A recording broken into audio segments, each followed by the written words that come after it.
a Voice Boxx TV exclusive powered by Voice Boxx Studios. Henry K. Productions. Because righteousness governs the world. Broadcasting live and direct from the rolling red hills on the outskirts of Kingston, Jamaica, from a magical place at the intersection of words, sound, and power. The red light is on. Your dial is set. The frequency in tune to the Rootsland podcast. Stories that are music to your ears. After a little time working in Jamaica, I developed a routine, got comfortable. In a city like Kingston, that could be dangerous. Bob sensed something was wrong when he dropped me at the Indies, but he didn't say anything. That wasn't his style. However, my new best friend Tex, he did. He was waiting right in the lobby. Of course he heard what happened earlier. It was on his turf. Of course he had something to say. The rude boy Tex always did. Bomboclad, Henry. Jesus, peace. What has happened this morning? I'm glad he thought it was funny, because I was seriously thinking about booking a ticket on the next flight home. Having my head served as a human shish kebab while working in Kingston, not a job skill I wanted on my resume. Tell you what, grab 2 juice and I'll meet you at the spot in a few. We'll talk then. Actually, Tex, tonight, you go buy the beer. Okay, my youth. I'm gonna go wash up. I'll meet you up there in about 15 minutes, and we'll talk. Don't watch nothing. You're good. Part of my daily routine was meeting Tex up on the roof of the Indies and unwinding after a long day of work with a couple of cold red stripes and a big spliff.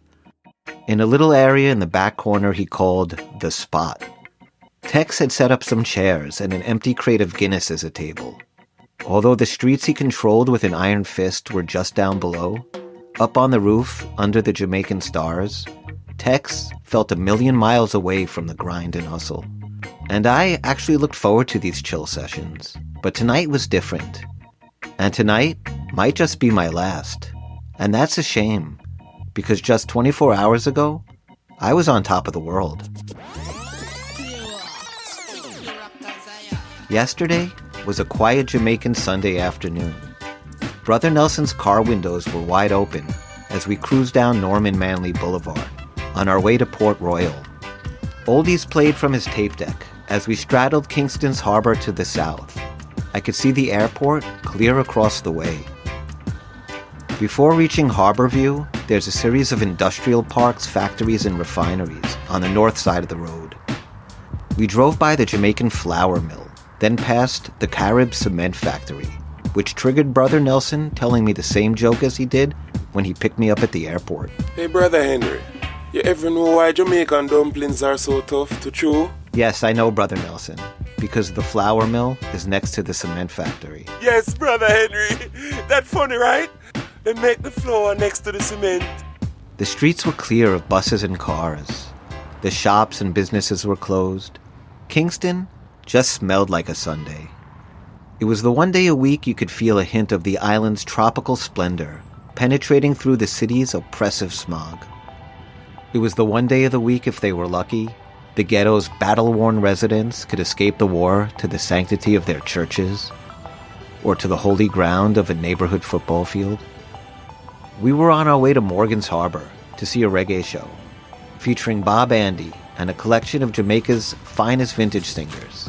Bob told me he preferred the word vintage to oldies, although I don't think he liked either.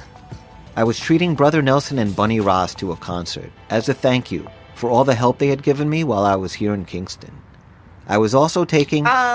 Excuse me? Oh, you not mention me, Romy, to the people, them. Romy, I was going to mention you. You didn't even give me a chance before interrupting. Is what? What? You embarrassed to say you bring me to the show with you?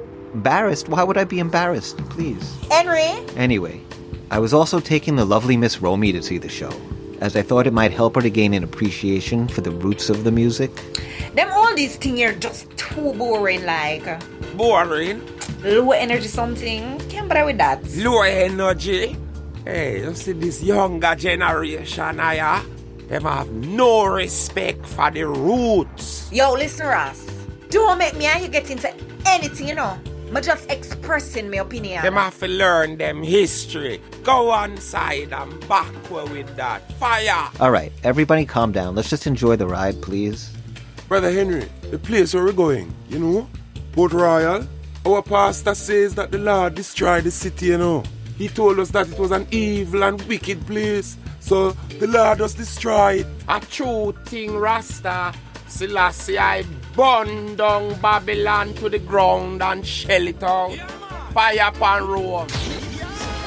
Neither Bunny or Brother Nelson were exaggerating, because the story of how the sleepy little fishing village of Port Royal became the largest and most infamous city in the New World, and then went back to sleep, is actually pretty biblical.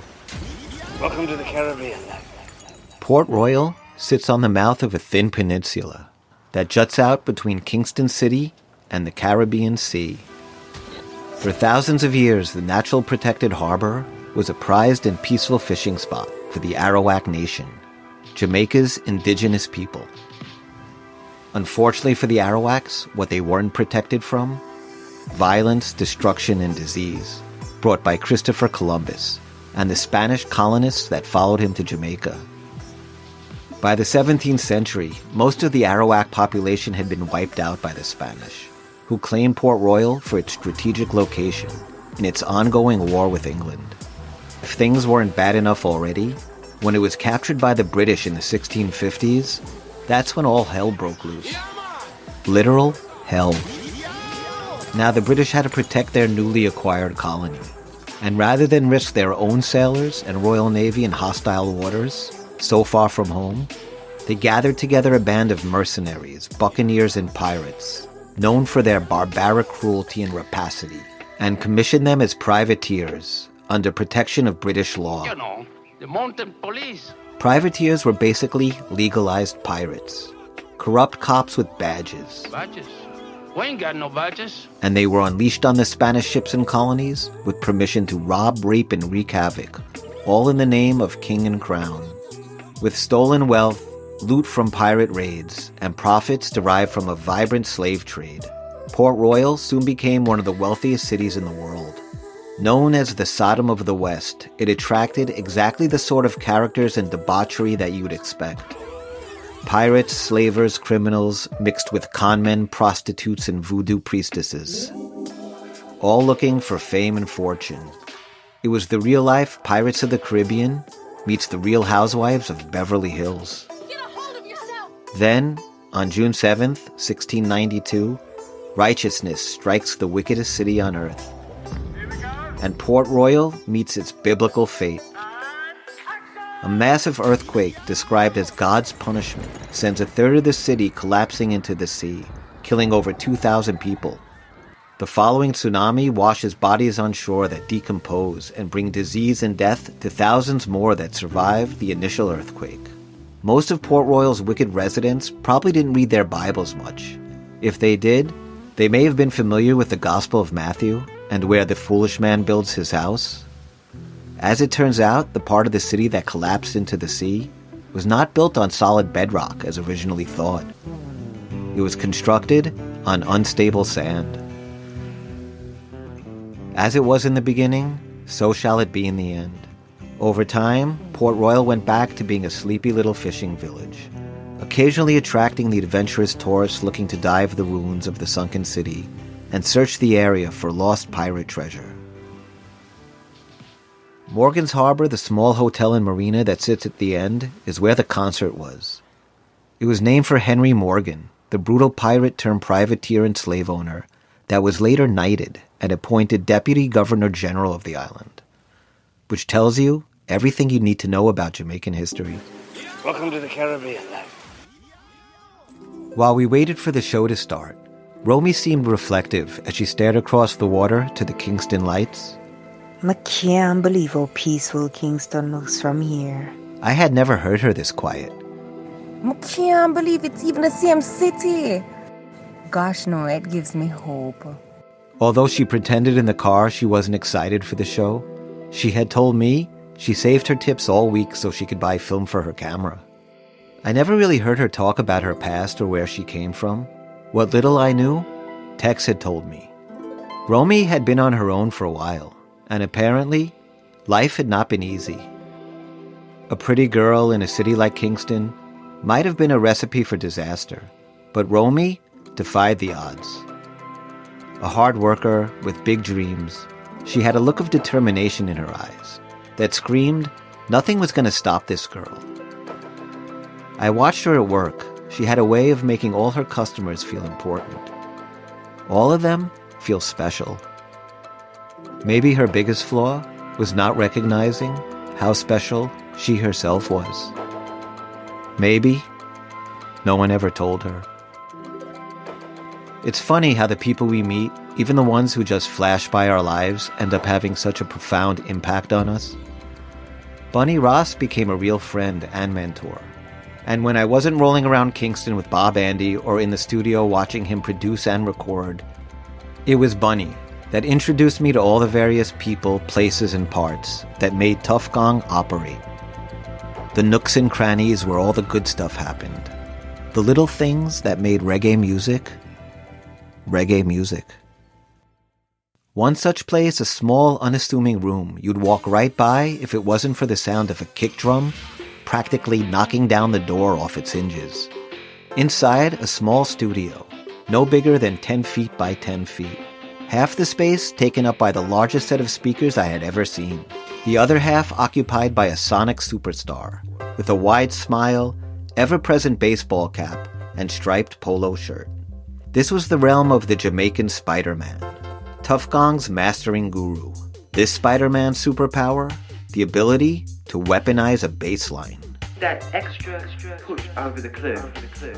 All you had to do to get him to activate it, give him an unmastered song and 2 warm Guinness stouts. And then, watch out. Mastering was a process designed to enhance and sweeten a song after it's mixed. Especially useful in the days when pressing vinyl. Since you would lose some of the song's dynamics on the high and low end, mastering was a way to compensate for some of that loss. However, as the street dances in Kingston flourished in the 70s, they became cutthroat competitions between rival DJs and their mobile sound systems, all looking to be crowned the king of the dance. Sound clashes, as they were called, became battles for bragging rights. The victors determined by the crowd reaction to who played the freshest selections and which system had the baddest, most booming speakers. The winner was the champion sound. Well, it's one louder, isn't it?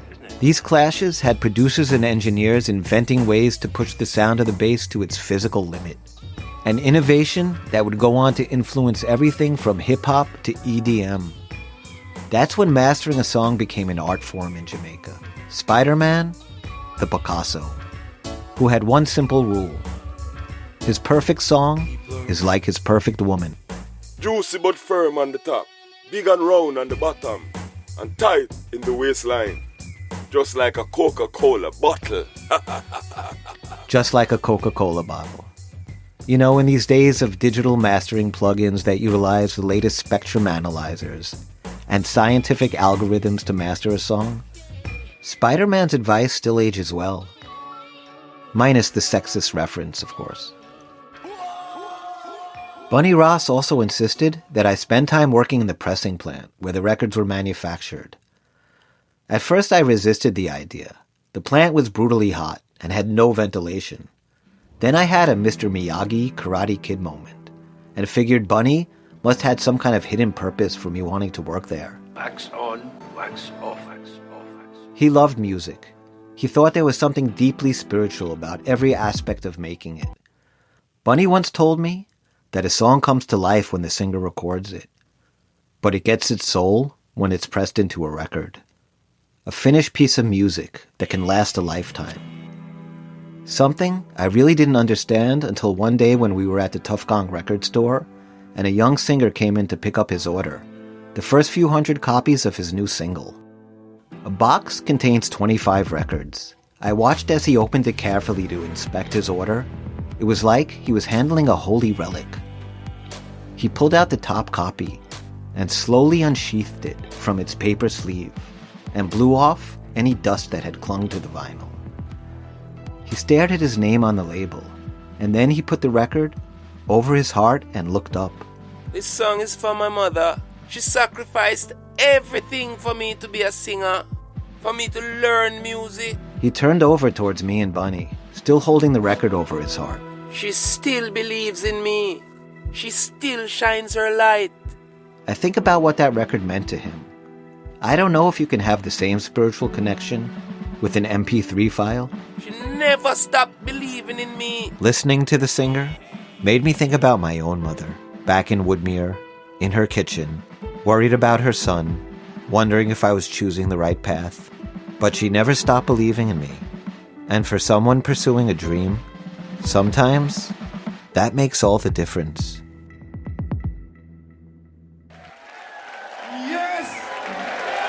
Yes! I've been in this business for a long time, and this is definitely one of the most loving audiences I've ever had to participate.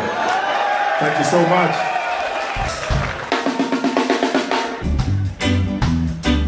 From real reggae music, about the legend. Oh, I love this song. You see, Romy, sometimes you just gotta keep an open mind. The show nicey. Honestly, it's sweet, me. What'd I tell you, Romy? Wicked! Big tune, big tune! Real reggae music. Bop, bop, bop, bop. I was surprised that I knew so much of the tunes them. I never realized Bob and the writes so much. Some of these new singers, they can't do this anymore. Rasta love reigns supreme. We were all buzzing with excitement on our way back to town. There was no doubt the night was magical, and the music, powerful. You see the woman in the crowd, oh, she ball for him. Okay. Romy was right. There were plenty of women crying at the show. But it wasn't only women. I also saw some men in tears. And as much as I loved hearing Bob and the other singers perform, watching the crowd was just as entertaining. At first, when I heard about the show, I figured that it was going to be mostly attended by Kingston's upper class, the high society people that I had seen around the restaurants and hotels in New Kingston. When I got to Morgan's Harbor, I realized that it was just the opposite. This was more of a blue-collar, working-class crowd. People like my crew. Drivers, handymen, waitresses, office workers, salesmen. It had been 25 years since Jamaican independence. And this was Kingston's newly emerging middle class. The first generation to grow up as independent Jamaicans. For many, the first generation to leave their poor country parishes and come to the city. The first generation to escape the ghetto and pursue a better life. They were also the first generation to have something that no other before them had. They were the first generation who grew up listening to reggae music. Their music. You see, when they heard Marley's words, "Emancipate yourself from mental slavery, none but ourselves can free our minds," or when they heard Bob Andy sing, "Just take these chains away and set me free," these were more than just songs to dance to at a Saturday night party with their friends. This was music and lyrics that was a guidebook for life. This generation had reggae for a teacher.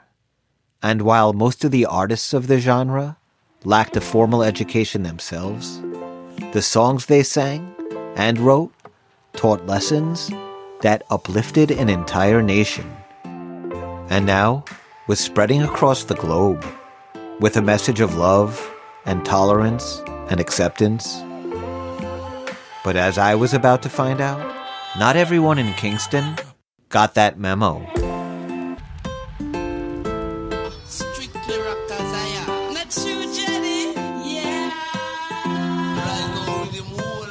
Creating a civilization where human beings of whatever color, race, or creed should be born with the equal privileges of the fundamental human rights.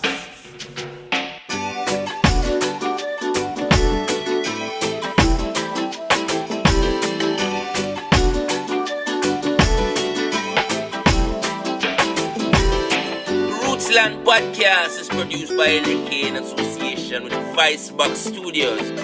make sure that them click the link below, you know. Make sure you click the link below. Like, share and subscribe. So join the Roots Gang and Rootsland. Yes, Rasta. Tell you. Peace up. Why? Don't worry about a thing, cause every little thing is going to be alright. Henry K Productions.